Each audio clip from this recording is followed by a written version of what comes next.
Okay, Yes. awesome. All right, so today we're talking about workplace standards and workers' rights.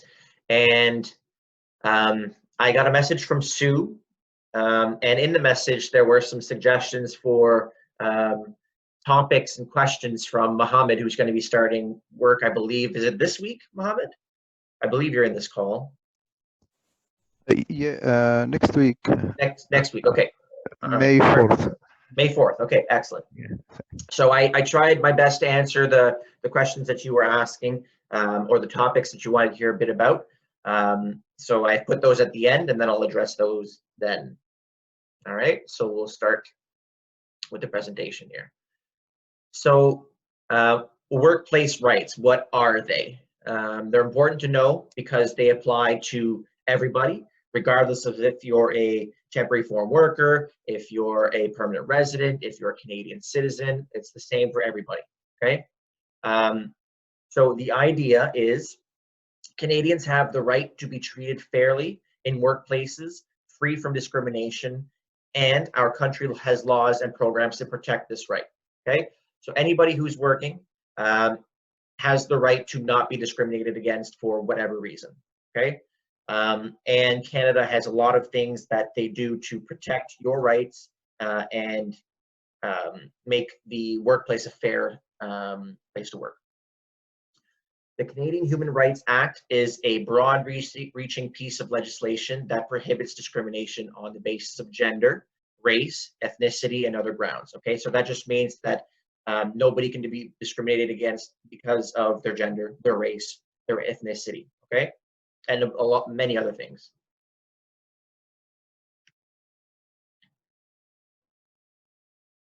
So under the Act, okay, the Canadian Human Rights Act, Canadians are protected from discrimination when they are employed or receive services from the federal government, First Nations government, okay, private companies that are regulated by the federal government, including banks and trucking companies, okay? This means that employers and service providers must ensure that all employees are treated equally, okay? That's the Canadian Human Rights Act. In other companies, other organizations that don't fall under this category, the same things, the same idea, you are protected by the province, okay? So for smaller businesses that are within the province that aren't government, for example, there are provincial human rights, okay, as well. So the province of New Brunswick has similar things, and we'll go over that in a little bit. We also have the Employment Equity Act, okay? These are just acts. They're different ways of the Canadian government showing that there are things in place to help you and to protect you and your rights, okay? This is another one of them. The Employment Equity Act is a federal law that requires federally regulated organizations and businesses to offer or provide equal employment opportunity. What does that mean? So equal opportunity means that there are jobs available for anybody regardless of their background, okay? The reason this is in place is unfortunate, but in our not so distant past, there was a lot of racism in our workplaces. There was a lot of preferential treatment, which means that somebody who was not a visible minority was preferred for a job, right? So these things are now in place to avoid that. And it means that people who are typically not white males are available to get jobs more frequently in Canada, right? It's unfortunate that that was ever a thing, but it was. So now there are employment acts for women, Aboriginal people, people with disabilities, and members of visible minorities. This is a great act. It's a shock that it has to be an act. But the idea is that if you go to an interview and someone were to ever say, we're not hiring you because of your race, that is illegal, right? There is no longer any room for that in this world. So this Employment Equity Act protects you from things like that. If anybody ever says that, there are people you can talk to or contact and they will be dealt with accordingly. Rights for workers. Okay, so the Canadian law protects every worker in Canada. All right, and like I said, including permanent residents, including foreign workers, and newcomers to Canada. Of course, they all have the same rights. They have the right to be paid for their work. They have the right to a safe workplace and be free of discrimination. Okay. So understanding your rights as a working newcomer. Now you know what programs and acts there are. So now you need to understand the specific rights that you have, because it's great that we have these acts, but what do they provide? So we'll talk about these points here. Okay. So employment contracts. What to do, or what will likely happen if you are to lose your job. Is your work safe? If you are hurt at work, what to do, or what will be available to you, and how to report abuse. Okay. So employment contracts. For some jobs, you have to sign an employment contract. That's normal. For yourself, Mohammed, there's a good chance that you have signed a contract already, or on your first day you will sign a contract. And in that contract, there should include details of your job. Okay, so what you're going to do, a job description more precisely. Okay, it'll explain all the roles that you are expected to do. All right, and that's very important, because if you are asked to do things that are outside of your role, depending on what it is, you can say no, right? If someone asks you to perhaps take out the garbage, go get coffee for somebody, and it's not written in your contract, that's okay. It's not the end of the world. But if you're asked to be part of a construction crew and you have no experience doing that, and it's not in your job detail, then you can say no, right?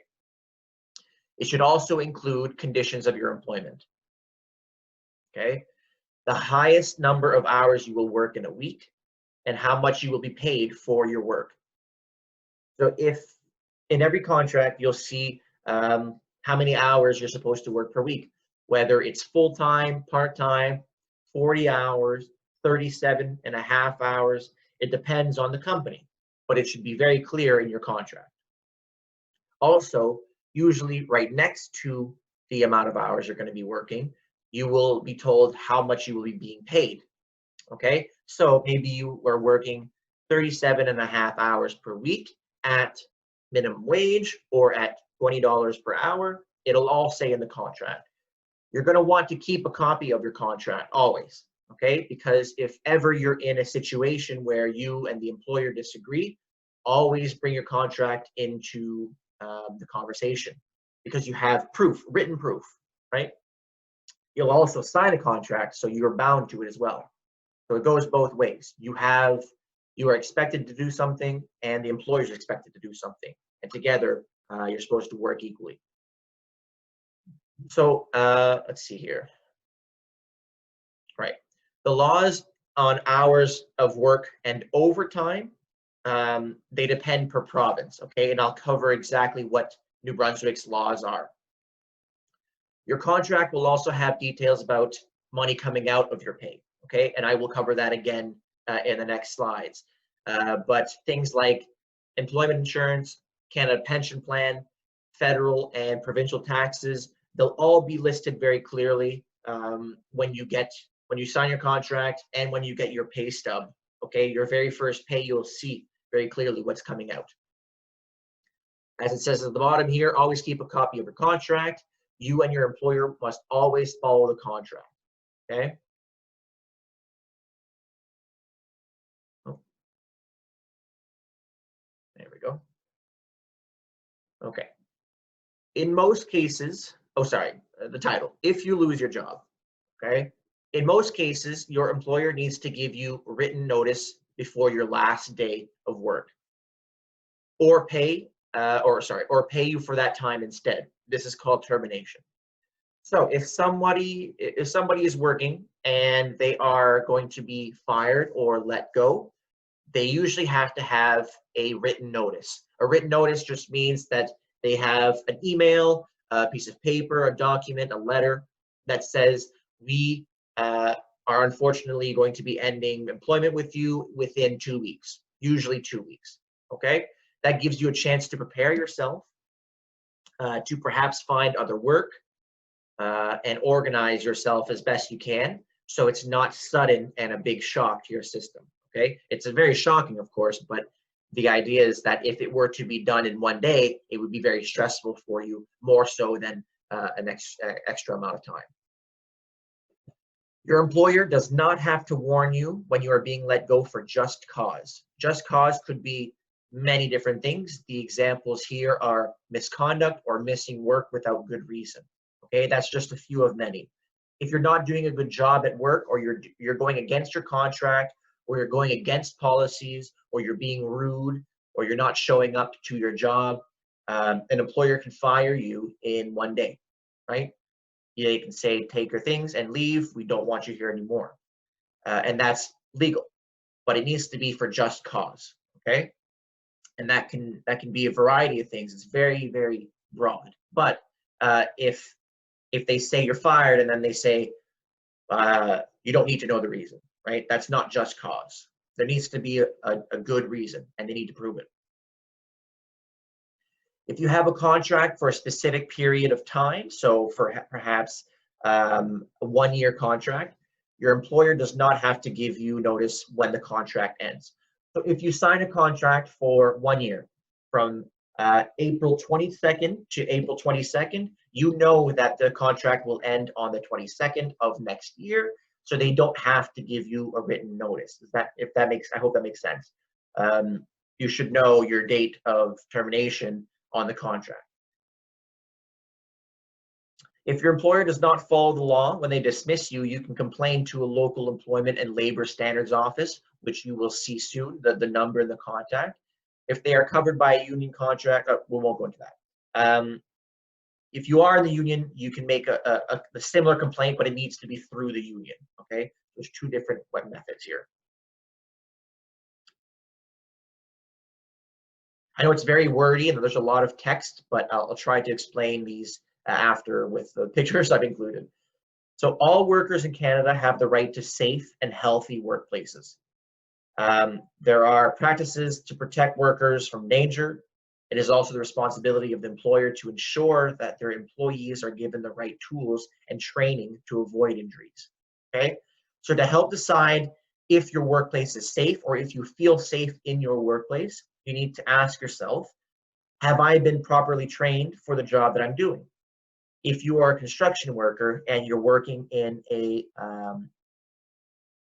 electric lift and you've never used that piece of equipment before, you have not been trained, it's an unsafe thing to do, and you can refuse to do that work if you don't feel that it is safe or you have had the proper training. Have I been given the right safety equipment to do the job? If you're working again in a mill or a construction site, you have to have boots. You have to have a helmet or protective eyewear. We call these things PPE, okay?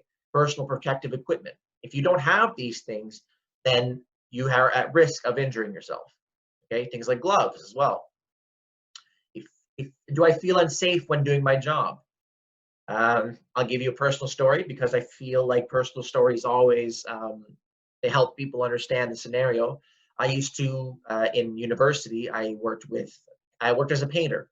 So I would go with this small crew of people, we were 4, and we would go to these houses and paint their houses, the outsides, usually. Sometimes we would do inside jobs when it was raining. But outside, you would use these ladders to paint at the very top and then work your way down. And we didn't have any harnesses for anything like that, so it was very, very not stressful. I'm not saying it was extremely unsafe, but at times I felt unsafe if it was windy, right?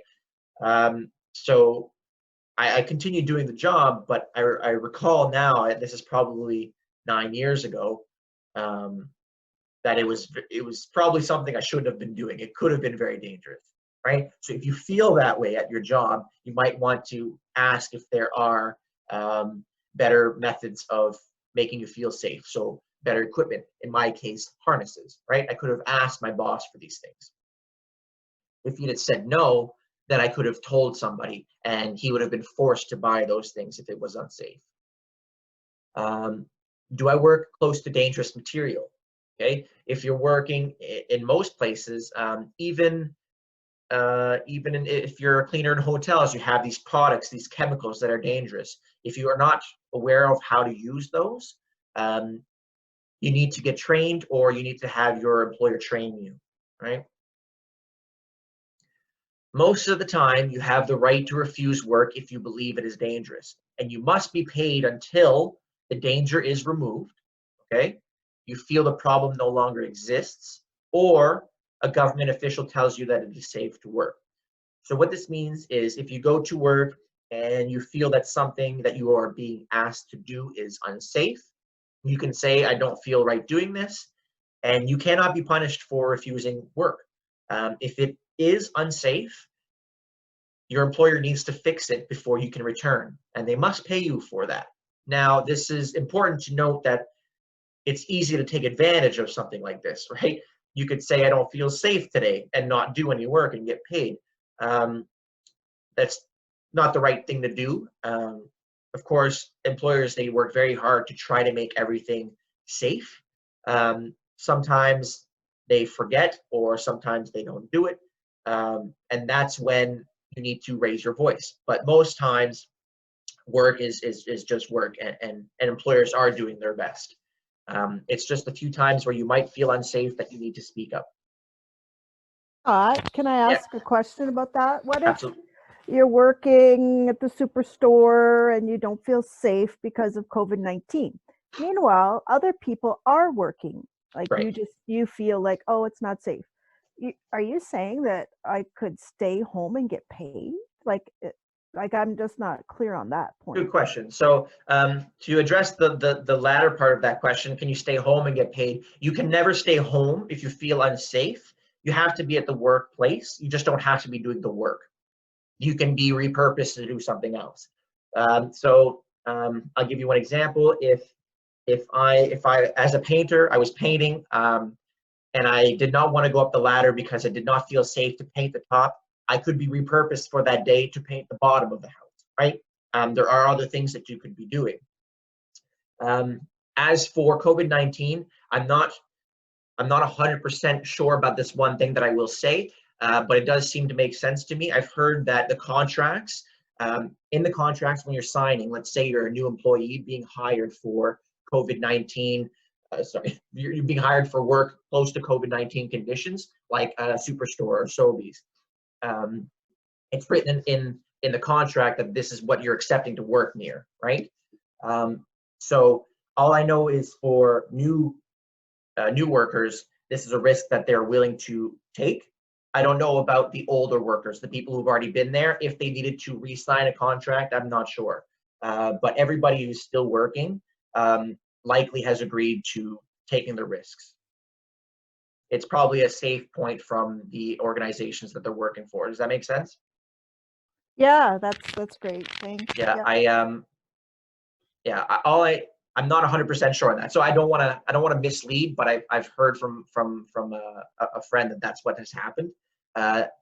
This is a person who just got a recently new job, and in the contract it said that you are accepting the risks of working in these conditions.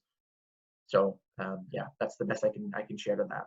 So do you think the people who aren't working can come back to work when they feel it's safe, or not? Or these new people will take the job? I'm just not sure if they'll save a job for people, or do they just go, well, you're out, we'll get somebody else? Yeah, okay, so good question. I'll again address that in two parts. So the first part is, in most places like Sobeys and Superstore, their original staff are not laid off. They're bringing additional help because it's a harder environment to work in right now. There's a lot of sanitation that needs to be done. There's extra measures that need to be taken, like security and stuff. So they're hiring more people. They're not necessarily sending the people who already work home and then replacing them. They're keeping their same core staff, and they're hiring additional people. So what I meant was that those new people that are coming in, they're signing a contract that was probably different than the contract that their regular employees signed years ago, right? Yeah. So in their new one, it says that you're accepting the risks to this. And I, as someone who would like to think that on a legal standpoint, everybody would need to re-sign a contract if that were the case, even the old employees. I have a feeling that that's been done. Now, just going back to work if you feel safe, for the people who have been laid off or have been told to not come to work, some people are applying for employment insurance, some people are applying for government benefits, some people are still being paid by the company. There's very many different situations for different people. But you are not allowed to make the decision on your own to go back to work if you feel safe. It's the decision of the company whether they're going to open their doors or not, unless you're an essential business owner. But in that case, you'd still be open anyways. So the government, health officials, and companies and their heads will decide when it's safe to go back to work, not individual people. So if for us, for example, I'll just talk about us there, Sue. For people, for the Multicultural Association, we cannot say, I feel I'm feeling good today, I'm going to go back to work to the office. Staff like that, we can't do that because the doors are locked. Health officials have said that we should close our doors, and Lisa has followed that that suggestion, and the building is closed, right? So MCAF staff, we can't do that. And it'll probably be the same for others and many different companies until the government says we're going to loosen restrictions and we can go back to work. So yeah, okay, we're here. So as I mentioned, everybody is and should be free of discrimination. If not, you can always report you can report the abuse to an official, okay?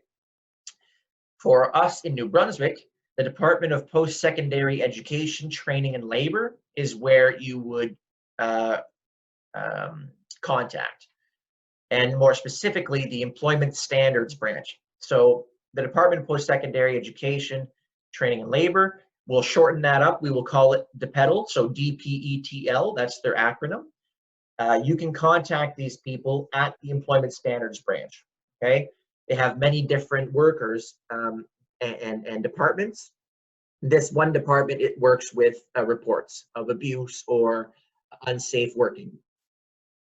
You can call 453-2725 or toll free if you're outside of New Brunswick. And they're actually located here in Fredericton.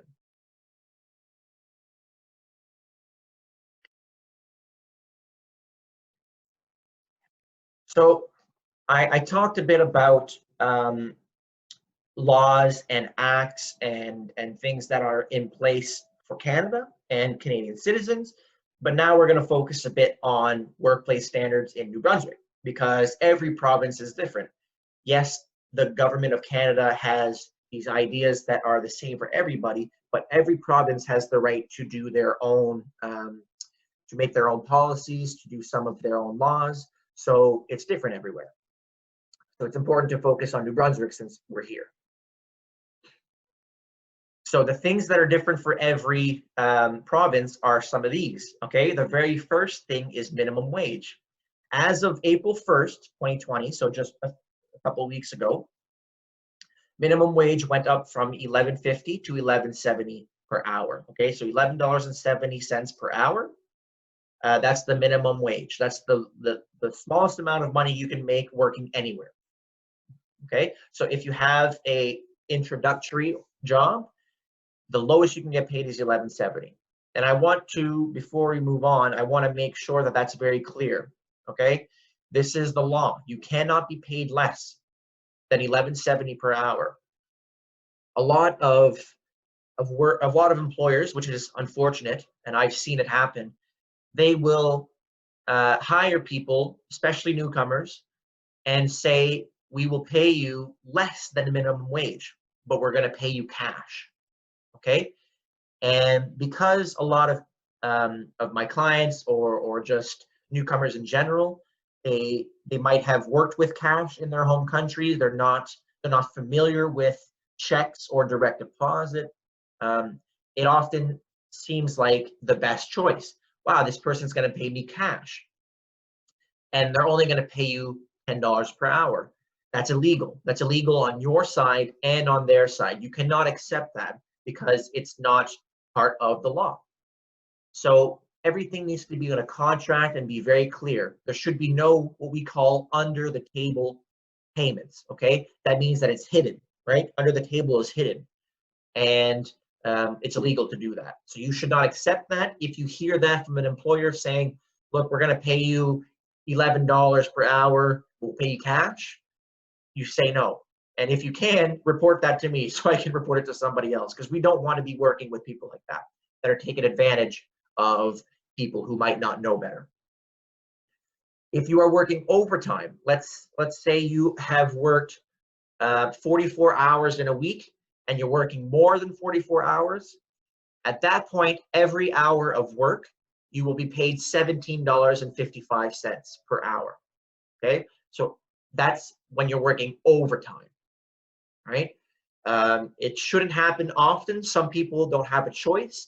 If you have a big project that you need to get done and people need to stay late and you work overtime, make sure that you know you can get paid $17.55 of overtime. Okay, you shouldn't be getting paid your regular amount for putting in more work. And we'll go to the next point here. Overtime is after 44 hours of work per week. Okay. Excuse me. Yeah. One question. The overtime, the fee is the same with the if work on weekends. Yeah. So it's not the amount of days. Let's say you work Monday to Friday or Wednesday to Sunday. It's not the amount of days, it's the amount of hours. Okay. Okay. So if you work 44 hours or more per week, at the 44-hour mark, every hour after 44 hours, you will be paid $17.55 per hour. Okay. Okay. That's the minimum. Okay. So whenever you work overtime on weekdays or weekend. Yes, it's weekdays or weekends. It doesn't matter. It's the amount of hours worked per week. So every day of the week is involved. They're included. Sorry. Okay, I see. Thank you. Sure. Sorry. So, yeah. Sorry. Go ahead. If the contract says that my time is 37 hours per week, yeah. If I exceed 37 hours per week, it will be overtime, or must over 44? Yeah. So thank you for that's exactly what I was going to say next. So thank you for asking the question. The question is, if you have to work, if your contract says 37.5 hours and you work 38.5 hours per week, do you get paid the $17.55 for that extra hour? The answer is no. It has to be over 44 hours per week. Okay. So if your contract is 37.5, you would have to work what's that, 6.5, is that right? 6.5 hours more before you could start getting overtime pay. Okay, so from 37 to 44, after 44 hours per week, then you get paid overtime. Okay. Thank you. Sure. The overtime rate per hour will be 17.55 for all jobs, or according to our rate? Exactly. Yeah. So it's the rate. It's not. So this here is the minimum you can get paid, minimum wage, and then the minimum overtime. Okay. So everything else, if you make $15 per hour, your overtime would probably be around 25. I think it's what's the math? I think it's 0.5. No, it can't be. It's something like half of your pay additional to your regular pay. Okay, so let's say you make $20 per hour, half of your pay is $10, so your overtime pay would be around $30. Does that make sense? Yeah, yeah, yeah. Okay. And Scott, do Yes. you, by law, you only have to have 1 day off a week? Like, is that the law? Yeah, Like, you that's the can law. work 6 days a week, every week, and you can't complain about that? And yeah, Okay. Yeah. And what I find is sometimes temporary foreign workers will have to work a lot, and they don't want to say anything because they don't want any trouble. yeah. So what is your advice if a person shares like, oh, this is what's happening at work, and they are a temporary foreign worker and they haven't been here a year yet? Should they just keep quiet, or should they say something to someone? Because you know how it is, you don't want to make trouble for yourself. Yeah, and you're right, Sue. That's a very good question. A tough one to answer, but a good question. The truth is that employers, you have the right to speak up if you don't feel comfortable, you don't feel safe. And I understand that as a newcomer, it might be stressful because you're coming into you're to a new country. You might not want to speak up. You're scared that maybe you might be punished for speaking. And the truth is, you always have a voice, but it might not turn out exactly the way you want it to all the time. So it can be very stressful to really commit to speaking up. Okay, so I'll give you one example here. Let's say you don't feel comfortable at work, you feel it's unsafe. You call the Department of Post-Secondary Education, you make a complaint. The pedal or officials then speak to the employer, and at that point there is no what's the word I'm looking for, confidentiality, because the person who made the complaint obviously needs to continue in the process. The employer will eventually know that the complaint came from you, so then they might start treating you differently, right? They might not respect you as much, and that is illegal. Now, this is what I meant by committing. If you want to commit, it's a stressful road because you might have to go to court, you might have to leave your job to go for something better, right? There's a lot of things that can go wrong.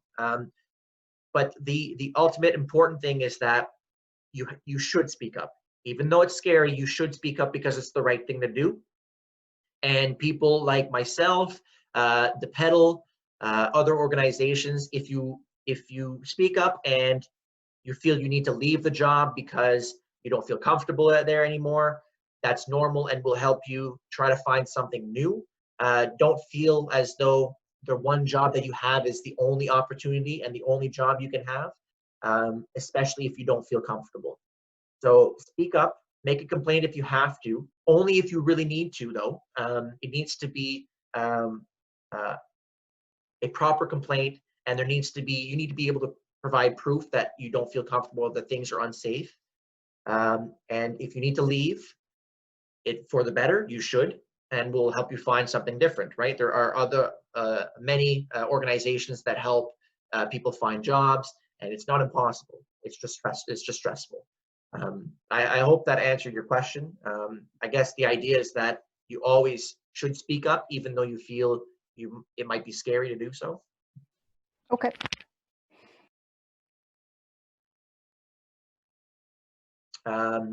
So to continue off of what Stu was asking, or one of Stu's statements, maximum 6 days per week. Okay, what that means is that's the most amount of days you can work, okay, per week. You can make the choice to work more. That's your personal choice, but you cannot be forced to work more than 6 days per week. So you have to have 24 hours of a break after 6 days of week work. Sorry. Okay. If you want to work overtime and you've already worked Monday, Tuesday, Wednesday, Thursday, Friday, Saturday, and you want to work Sunday, you can. You can ask your boss to do overtime if you'd like, right?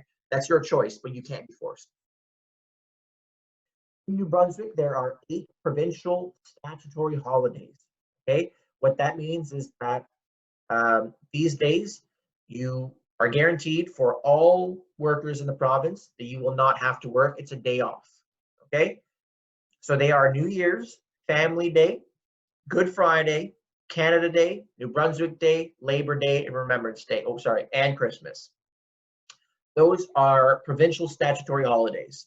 There are more in other provinces. There are less in other provinces.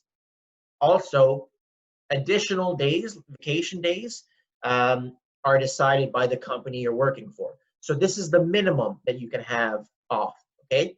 Multicultural Association, we're very lucky. We have, I think, 15 days off, right? They include Easter Monday, not just Good Friday, but Easter Monday. They include many other ones, okay? So it's important to note that your company, in your contract, it should say the days that you will have off. But this is the minimum. So everybody has access to these 8 days, minimum. Compassionate care leave. 3 days per year, family responsibility leave, okay? So if you need to take care of a family member who is sick or has a disability for whatever reason, you can ask to have 3 days of family responsibility leave. Okay, that is your right. It's the law. You can ask for that if you need it. Okay. Now, again, this is easy to take advantage of if you really nobody is going to be asking which family member is sick and why you just need to be honest that this is what you're using it for. If you have a family member that is sick, you have access to this, but don't take advantage of it. You have 5 days of bereavement leave. What does bereavement mean? Bereavement means that somebody has passed away in your family, okay, or immediate family or close family. You can take 5 days to accommodate a viewing or a funeral, travel, right? If you lose a family member, you can take leave. You are entitled by the law to take bereavement leave up to 5 days. 5 days per year of sick leave after 90 days of employment, okay? So this would be when you wake up in the morning and you feel sick, you are entitled to 5 days per year, okay? Whether you have the flu, you have the cold, anything at all. You can use 5 days only after 90 days of employment. What is 90 days of employment? That is usually your probation period.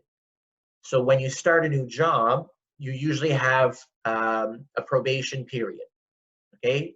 Typically 3 months, where they test you, they see if you're a right fit. You see if you're a correct fit as well. After 90 days, you will have access to your sick leave, okay? Not before, unfortunately. Then we go to maternal and parental leave. If you or your wife or your partner or whoever is pregnant, they can take 17 weeks maternity leave and then 62 weeks of parental leave for a maximum of 78 weeks combined maternity. Okay, so that's how many days and weeks you have to accommodate having a newborn or being in the process of giving birth. Okay. For everybody. Termination of employment, like I said before, if you're going to be terminated because of perhaps lack of funding, they don't need your role anymore, whatever reason, it needs to be a good one, they have to give you 2 weeks notice, okay? They have to give you 4 weeks notice if you have worked there for 5 years or more, okay? So 6 months, at the 6 months period, they will give you 2 weeks notice up until 5 years. If you've worked for the company for 5 years, then they need to give you 4 weeks. So 1 full month notice before they terminate your position, okay?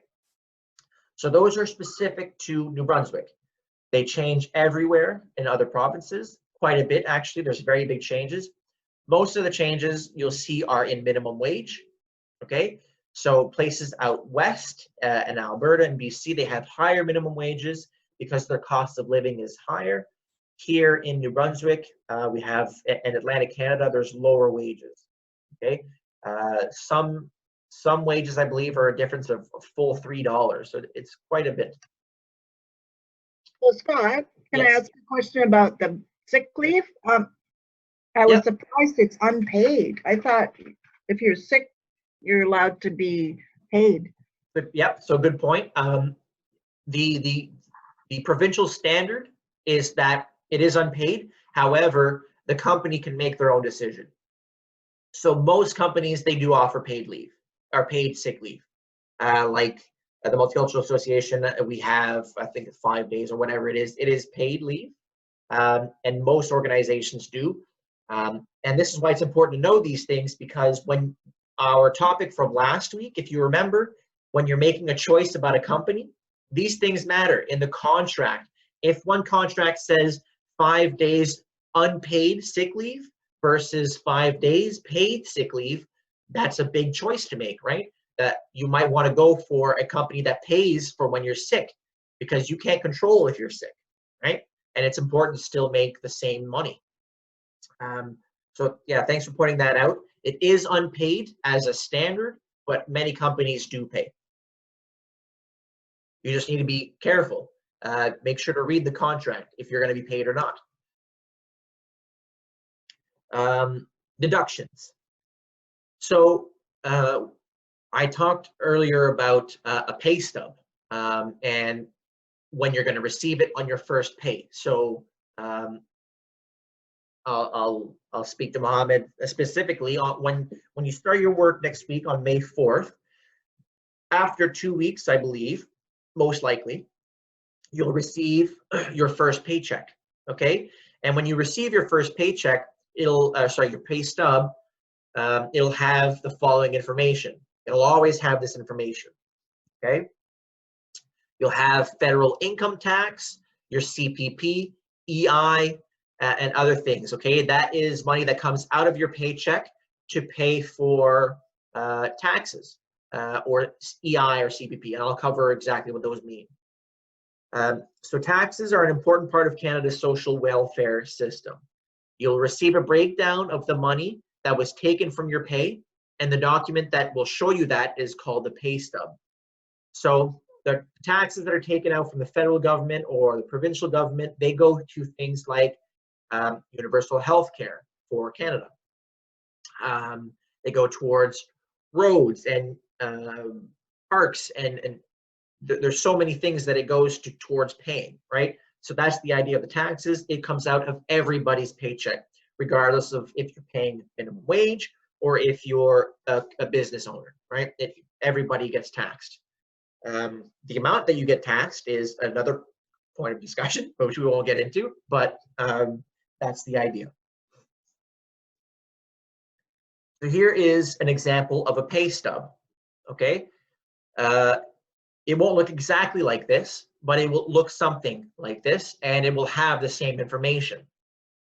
So you'll see an hourly rate. So this person here, if anybody here is a fan of Game of Thrones, I've used some funny wording, but $13 per hour is what Jon Snow is getting paid. The hours worked, so he worked 80 hours over 2 weeks. Okay, so that's 40 hours per week full time. And then the amount that he's getting paid is under period there. So that is the pay, the gross pay. Then on the right side, you see deductions. So you'll see CPP, Canada Pension Plan.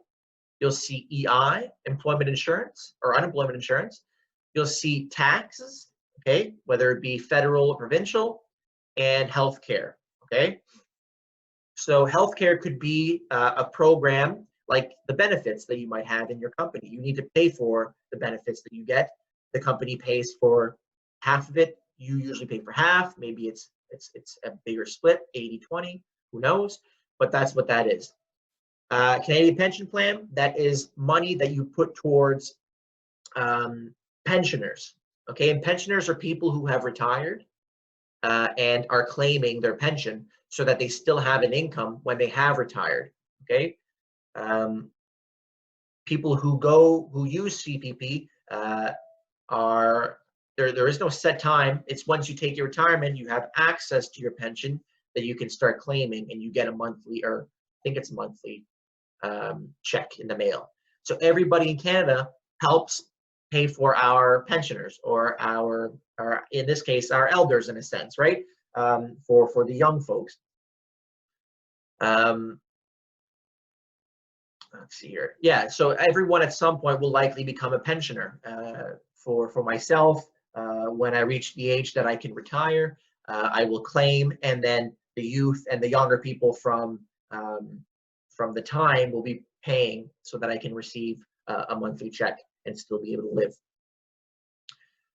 That's the basic CPP from the government. There are other pensions and retirement plans from companies and yourself, but this is coming from the government. Then there's EI, which is a big point of conversation these days. If you are unemployed and you're looking for work, between the point you're unemployed and the point that you find work, you can apply for EI. That money comes from us. Everybody who works, we pay a little bit of our salary into EI so that people can have an income who are looking for work. Okay, that's what these things are. So if you see these things on your paycheck and you don't know what they are, you see that your total amount of money that you've made is a lot less than you thought it was going to be. It's because of these things, and everybody pays them. Sorry. Yep, go ahead. CPP is optional or mandatory? It's mandatory. Everybody in Canada pays CPP. Yeah. Yeah. Thank you. Sure. So here's additional information. We're nearing the end here, and then I'll get to the few things that Mohammed was asking. But the additional information, some questions that I thought would be important because I thought maybe some people will want to ask. The first question is an employee entitled to a rest period each week? And I talked about this earlier. You can only work 6 days legally in a row before you have to be given a day off. So the answer is yes, all employees are entitled to a weekly rest period of at least 24 consecutive hours, okay? And if possible, on a Sunday. The only exception is where an employee is required to cope with an emergency. So myself, I work with the Canadian Forces as a reservist. If I were to work with the Multicultural Association for 5 days and then there was an emergency, I would have to go. I don't have a choice. I cannot say no. Okay, it is in my contract with the forces to do that. It depends on other types of jobs, like if you're a paramedic, if you're a nurse, usually health-related fields. If there's an emergency, you cannot say no. Okay, you have to go to work if it's for 6 or more days consecutively. All right. And the other exception is where the employee is not usually employed for more than 3 hours in any one day. Okay. So let's say you have 3 hours of work every day. That's all you work is 3 hours. Then you can be asked to work more than 6 days in a row. Okay, because the amount of total hours you've put in is not as much comparative to people who have more than 3 hours of work. The other question is, do employees have to be paid for training hours? This is a question that I got a lot as an employment coach with MCAF. And the answer is, depending on the circumstances, training hours may be considered regular hours of work and may be required to be paid. Okay, so for somebody who's starting a new job, usually the first day, maybe 2, maybe the first week will be training. Okay, and it's actually the company's decision if they're going to be paying you for that time. Training is not by law required to be paid, but it can be. So again, when you're making a decision about a job that you want, or if you'd like, you need to ask these questions at an interview. Ask, are the training hours paid? Or, right? You need to be aware of these things. Because if you expect to be paid for 2 days of work, or if you see on your paycheck that you worked for 2 days but you did not get paid, that's because the company did not pay you for your training time and you did not know that. So you need to ask to be aware. Third question here, are employees entitled to food and rest breaks? The answer is absolutely. Yes, all employees are entitled to food and rest breaks as required under the Occupational Health and Safety Act. Okay, the rule of thumb is you must be given 1 half-an-hour break for every 5 hours of work you do. Okay, so in the morning, let's say you start at 8 a.m. After 5 hours, you have to take what we would call a lunch break or a break. It's illegal to force you to work through that. Okay, you can take it if you are entitled to it. So 5 hours of work, half an hour of break.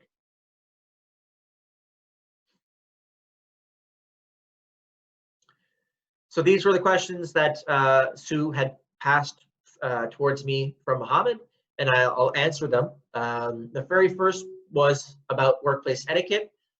I talked about this in last week's session, but I figured I would just cover it a little bit more. So workplace etiquette, there are a few simple points. You could talk about workplace etiquette for hours, perhaps days, but the idea is that you keep personal conversations for outside of the workplace, okay? When sending work emails, avoid sending emojis or anything non-professional.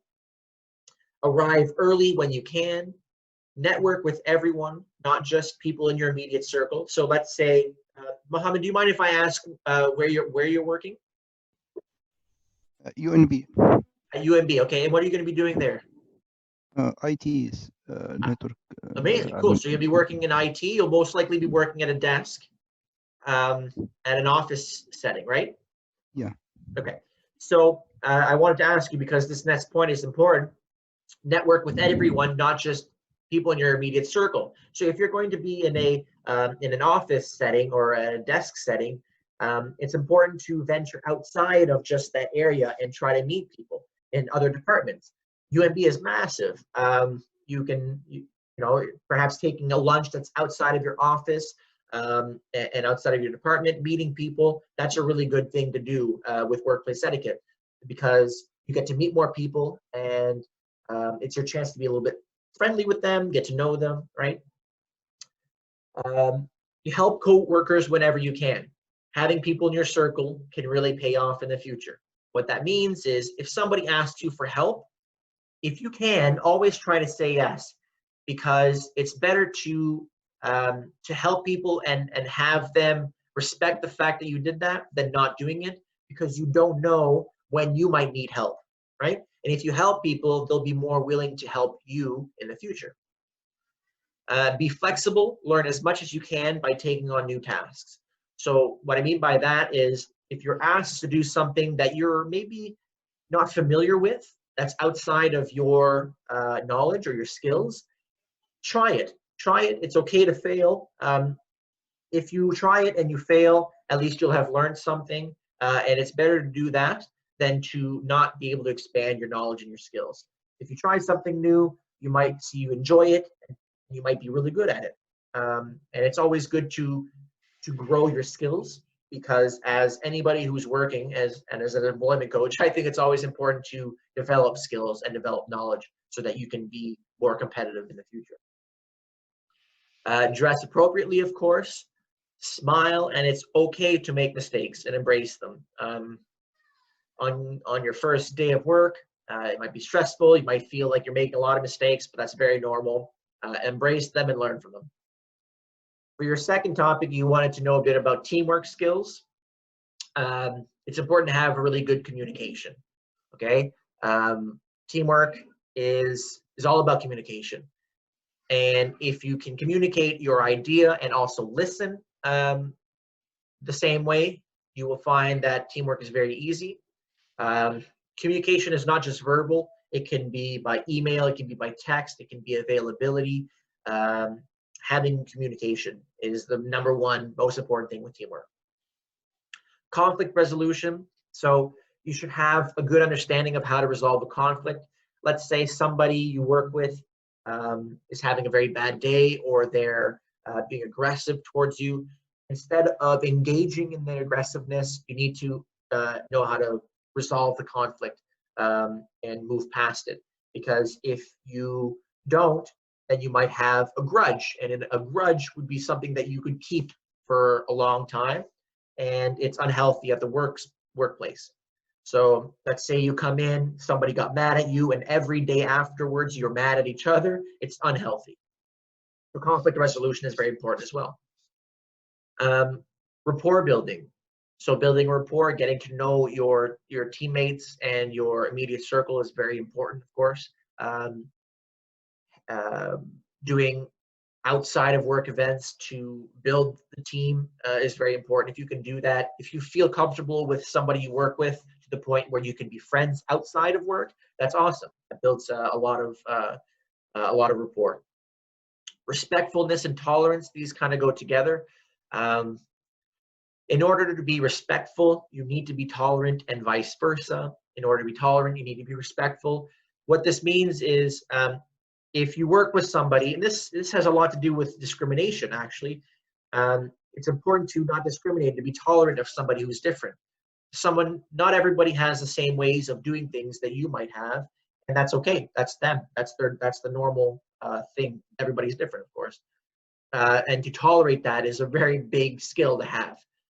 Some people are not tolerant, and everything bothers them, or they're controlling, and they like to do things their way and only their way.